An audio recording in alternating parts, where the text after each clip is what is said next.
শুভ সকাল বন্ধুরা, সবাই কেমন আছো? আশা করছি ভালো আছো। আমিও খুব ভালো আছি। তো দেখো, সকাল সকাল আমি ঘুম থেকে উঠে স্নান টান করে চলে এসেছি। যেহেতু আমি তোমাদেরকে সব ভিডিও দেখাতে পারি না, কারণ আমাকে ভিডিও করে দেওয়ার মতো সেরকম কেউ নেই, আমি একা একাই নিজে ভিডিও করি। তো যাই হোক, ছাড়ো, চলো এখন একটু জল খাবার খেয়ে নিই। জল খাবার খেয়ে তারপরে রান্না বসাবো। তো দিয়ে আমি একটু ছাতু নিয়ে নিচ্ছি। ছাতু খেতে কে কে ভালোবাসো কমেন্ট করে বলো, আমার তো খুবই ভালো লাগে।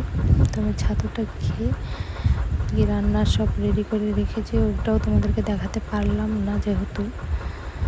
তোমার দিকে খাওয়া দাওয়া কমপ্লিট করা হয়ে গেছে। এদিকে আমি রান্না বসিয়ে দিয়েছি, ঢেঁড়স ভাজি, ডাল করে নিয়েছি, ডালটা দেখাইনি। আর এদিকে খাসির মাংস। তো কেমন হয়েছে বলো ভিডিওটা? যদি ভালো লাগে লাইক কমেন্ট এবং চ্যানেলটাকে